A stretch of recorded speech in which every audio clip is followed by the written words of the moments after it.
Hello everybody, can you see me?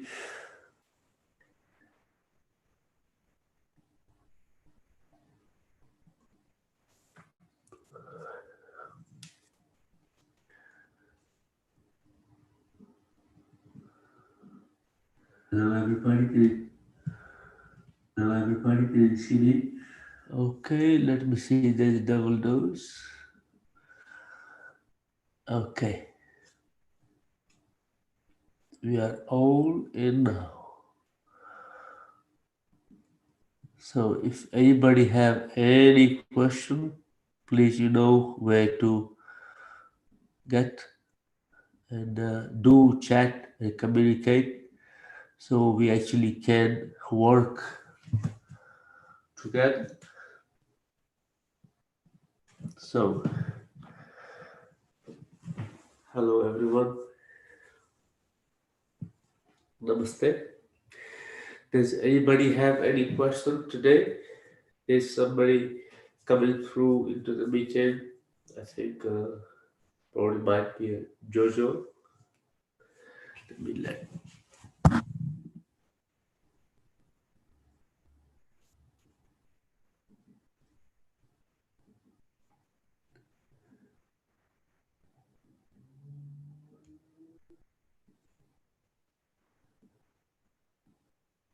And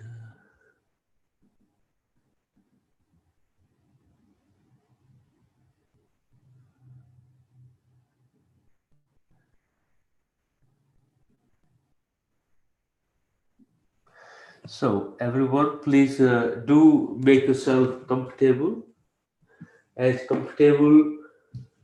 your body allow you to be, and we will have what do you call it discussion today. There's somebody asked a question regarding what you call how to be how to practice letting go. We all use the word to let go, but sometimes it is a very essential to know how actually do you practice let go. Lots of things look really nice in the words because we could throw. There is one word people use: throw away statements. But if you just only practicing a from throwaway statement point of view, you need to also understand to how can you implement whatever knowledge is being given, and how do you make it practice, how do you implement it. So it is a very tricky sometimes.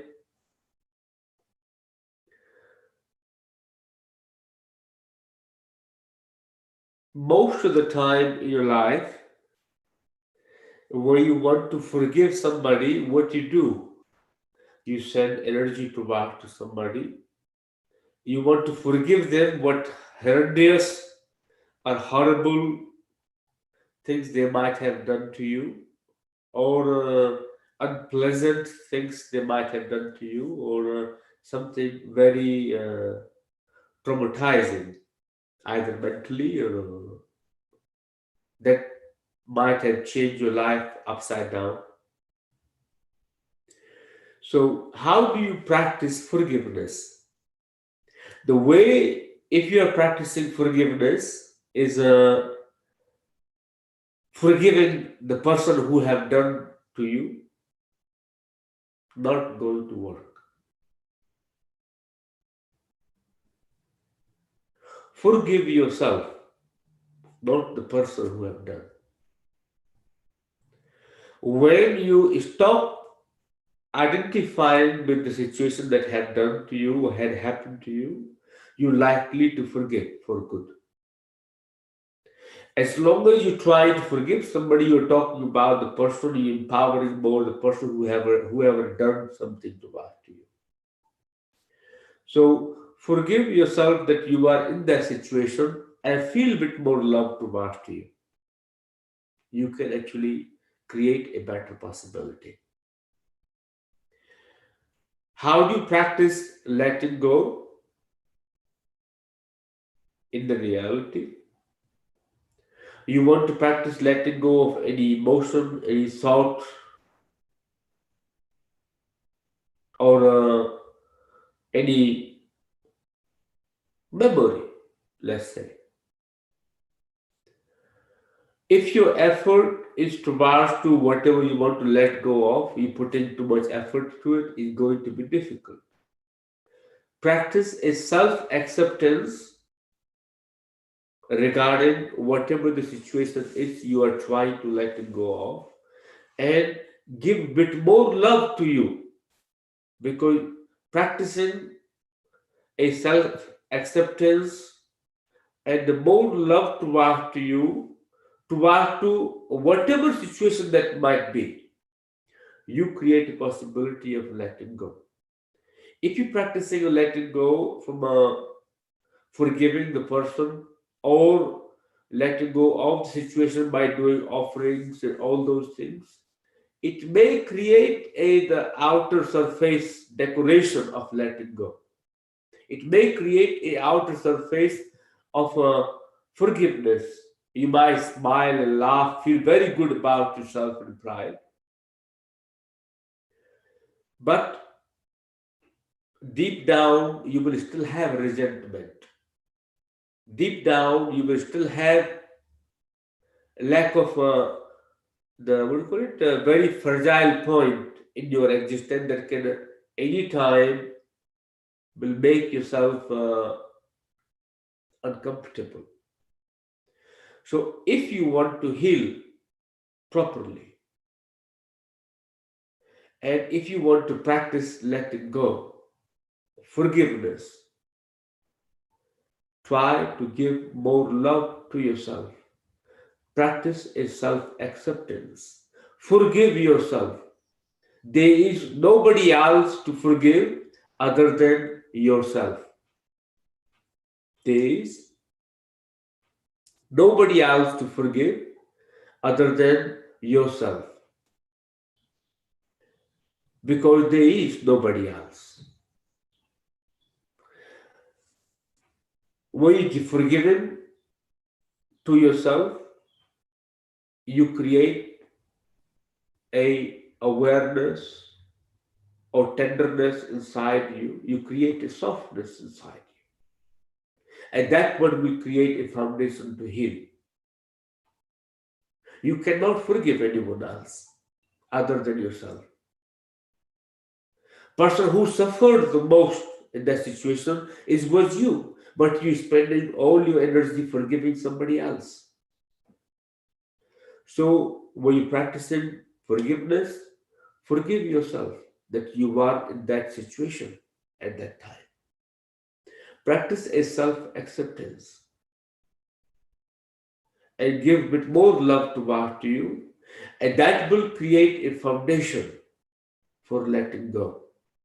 Either is a situations of letting go, the peoples of letting go, the emotions of letting go, the memory of letting go. The only possible when you cultivate self-acceptance, love toward yourself, and forgive to yourself, not other people. No matter how hard you try to forgive somebody, you cannot forgive. You can have the idea or pretend forgiveness, but deep down inside, till all the karmically you have healed yourself, you have not forgiven. When you karmically heal yourself inside, you really forgive yourself. Then there is nobody else to forgive. So there was a one more question somebody asked: can you practice Hatha Yoga without practicing any other yoga? Or what else do you need to practice prior to Hatha Yoga?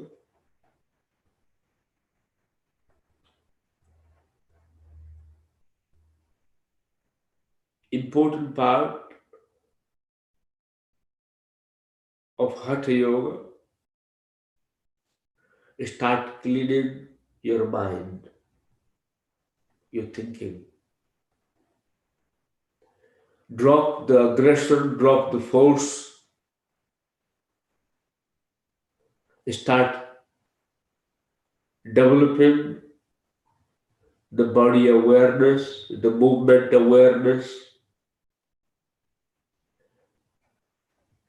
clean your diet. If you eat junk food, drop it.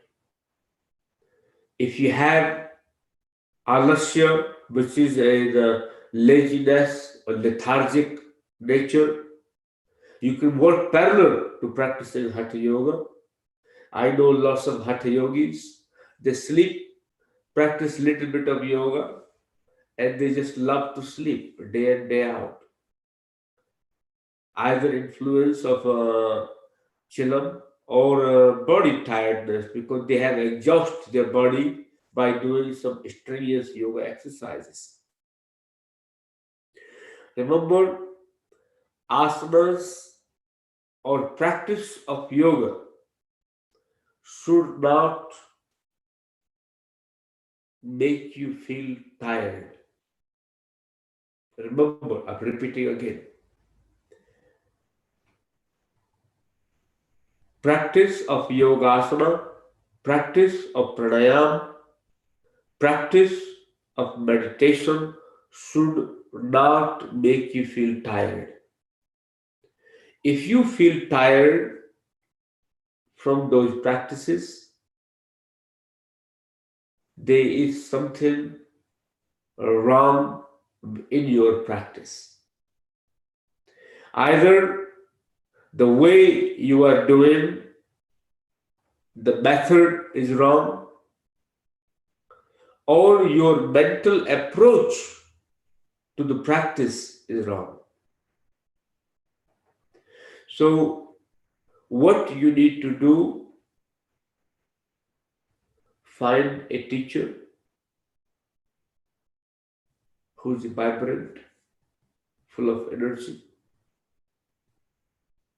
and can practice in the guidance who can actually help. If not, work with your own self. How your mind is when you are practicing yogasana, when you are practicing pranayama or meditation. Is your mind in a race? Are you in a competition with your own body? Are you comparing yourself with other people? How much gratitude do you have to yourself while you are practicing? Are you grateful enough for the body? Are you grateful enough for what your body can do? Those, your mental alteration, your mind alteration thinking will help your yogasana practice, pranayama, as well as meditation. In terms of eating and drug consumption, if you're about to embark on a yoga practice, I will also recommend to, if you take drugs, please stop them because yoga itself is ecstasy. You do not need any drugs for it. If you eating food that is heavy, creates more drain to your nervous system and the energy channels inside your body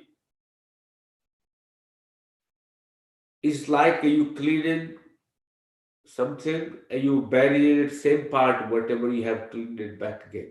So it becomes a vicious cycle. You're working to purify the system to the yoga so energy can flow in the body. or you develop the more awareness of the strength in the body, the vitality in the body. But same time, the food you are consuming is having a opposite effect of it. So, as a yoga practitioner, either you practice asanas or you practice it only stick limited to the pranayama in the class or outside of it. I will recommend a good sattvic, vegetarian, or plant-based diet. What people say about protein, if you practice yoga properly and you align with your body mentally as well as physically, pranayama and yoga have ability, asanas have ability to transform all the dead cells inside the body into a protein. And that is a sufficient protein for your body to be required.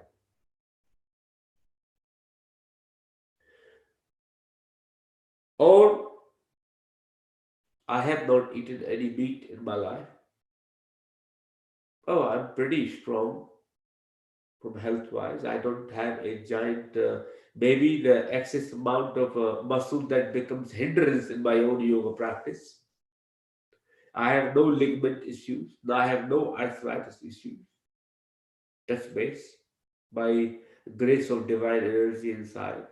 Too early to talk. I'm just only 55. So makes not much difference to the health. Its only difference is if you practicing how old am I? Yeah, just 50. So if you are practicing yogasana, make sure you practice properly. That will make your life better. That will make your life better. Mental approach and physical approach both combined together.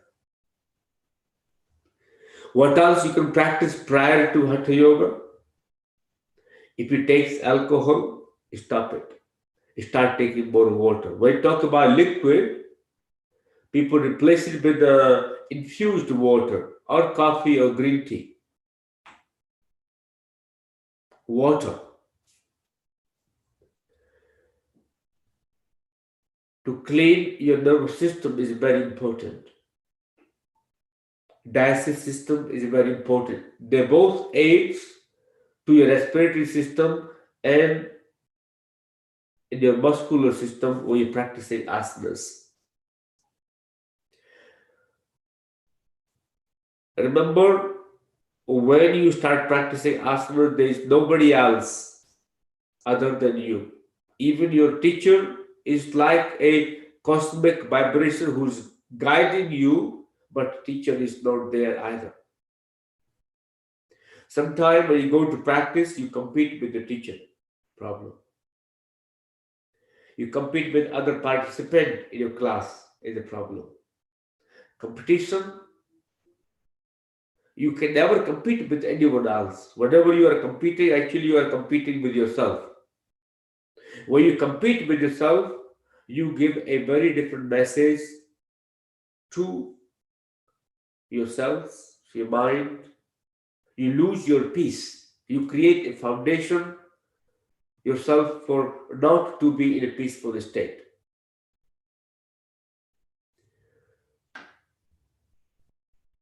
So when you practice, always watch how your mind is.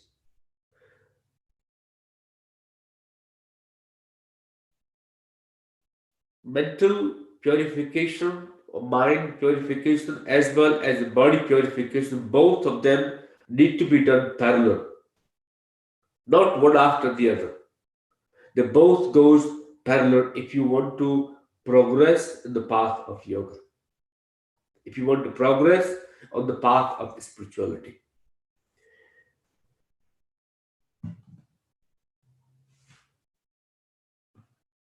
Remember one more thing: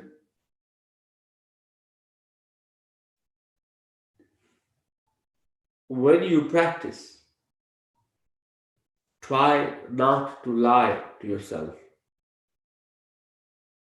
Try not to lie yourself. I have seen many people when they practice, they try to hide their weakness. Means it is a form of lie in public, either social humiliation or feel uncomfortable.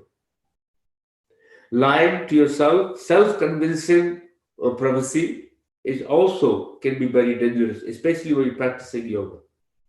Always maintain your body awareness, your strength of your body, awareness of the strength of the body, and your physical capabilities. Do not oversell yourself to you. You do that to all the people all the time. Sometimes you forget, you also oversell yourself to yourself. Avoid doing that. That will prevent the injuries during the practice. And a social phenomena around you, the how the people sees you, the way it is. So that also you can implement. I think there's somebody have a question. Let me see.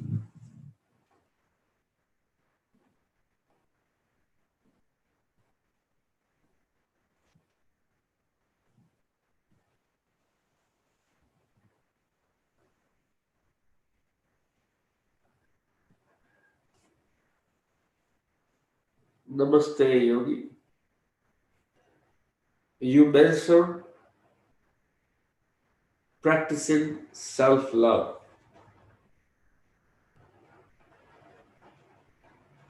How do we do that? Can you please tell me an example how one can practice self-love? The word love is a very uh, meaningful, but being used so cheaply, is being used so cheaply in life. I give you one example of how cheap the love is for most people.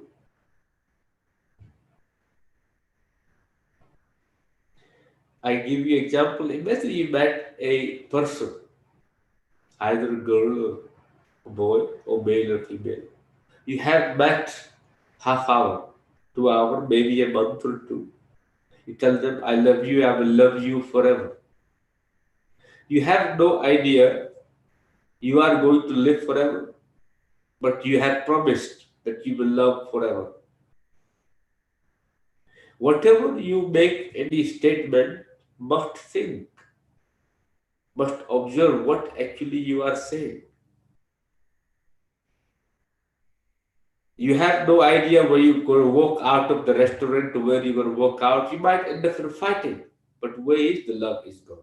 But you promised, I will love you forever.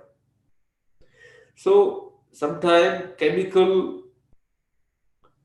fluctuations in the brain or in the body, you make extraordinary promises to impress other people, which is actually not love, which is a self-satisfaction.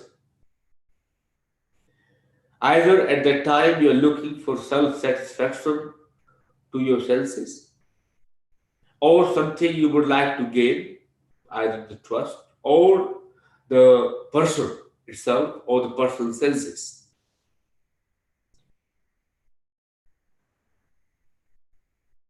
In human terms, when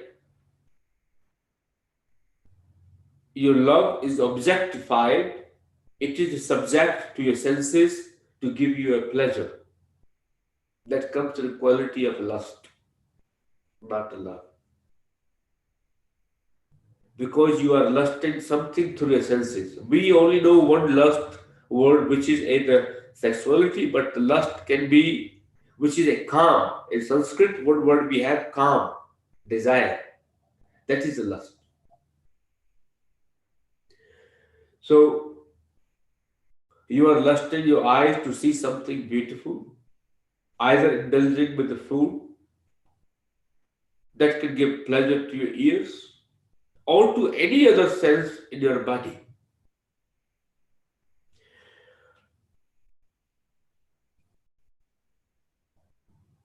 Remember, love does not decrease. Love expands and love grows. Doesn't matter what is it for. First of all,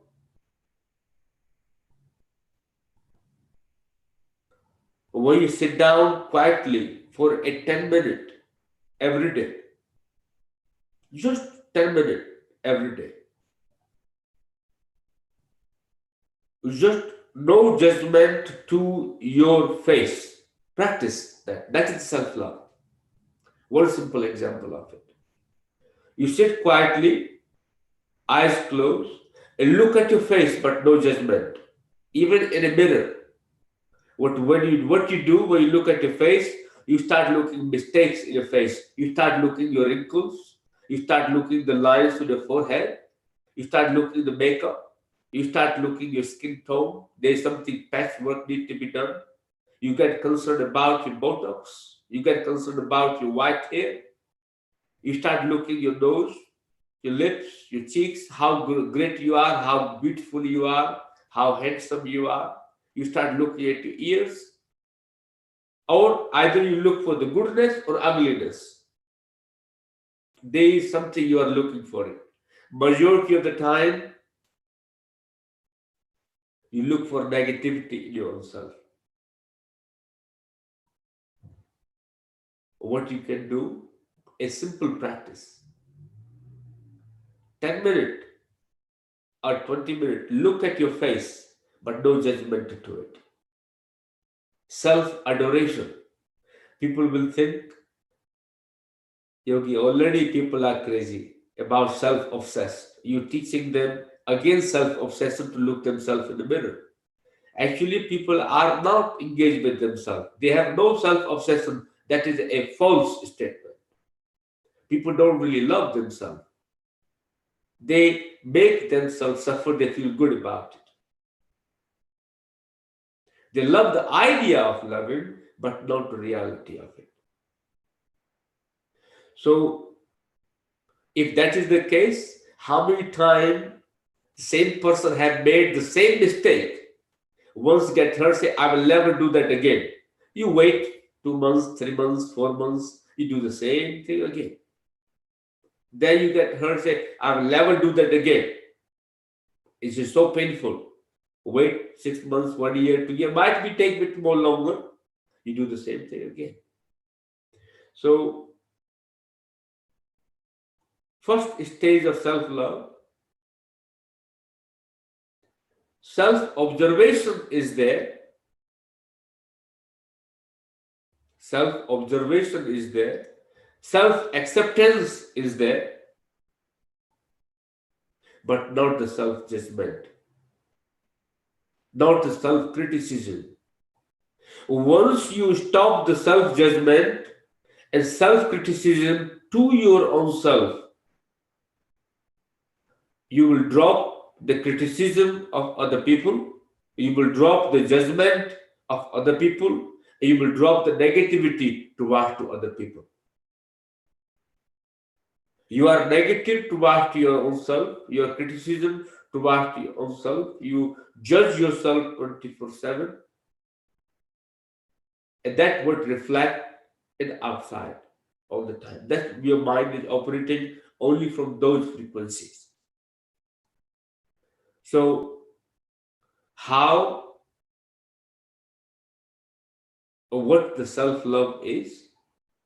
Self-love is acceptance of your senses, your limitations, your abilities.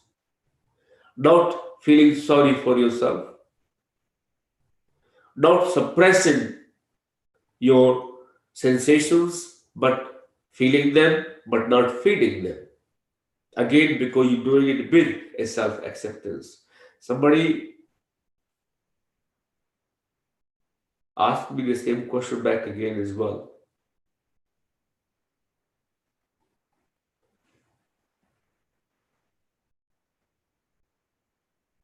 How do you implement it? The first stage, as I said, practice a self love, looking at your own face and fall in love with your own face, first of all, but no judgment to it at that time. First stage, no judgment to yourself, no criticism. Practice this. I gave one example already. How one can practice it, there's many ways one can practice this. When you practice in any movement, let's say about practicality in yoga,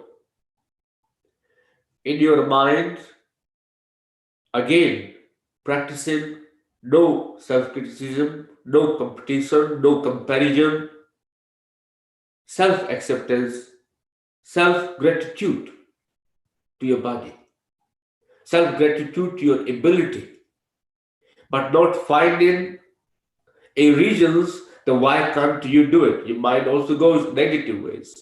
I can't do it, but I need to practice self love and gratitude. I don't want to do that because my mind says so.